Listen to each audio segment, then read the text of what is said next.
بيقول لك وائل غنيم اتجنن وفاكر انه ينفع يبقى وزير تربية وتعليم.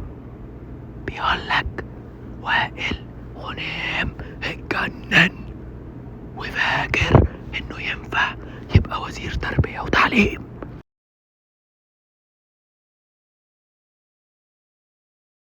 مفيش مدرسة في مصر لو أنا وزير تعليم مش هيبقى فيها ترابيزة بينج بونج، عشان نبقى فاهمين، والمضارب نظيفة والكور نظيفة والشباب بقى يحافظوا على الحاجة عشان ما نبوظهاش.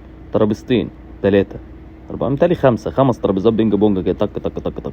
وخد بالك أنا هبقى أول وزير تعليم يلعب بينج بونج مع الطلبة في أي مدرسة يزورها، واخد بالك؟ أستاذة عايزة جاكوزي في المدرسة؟ طب وماله، كلام منطقي. لو في فلوس هنجيب جاكوزي في المدرسة، ليه لأ؟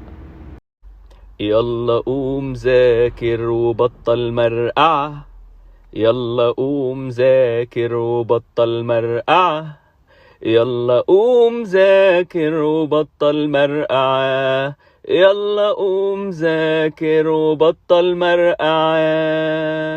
يلا قوم ذاكر بقى وبطل مرقعة.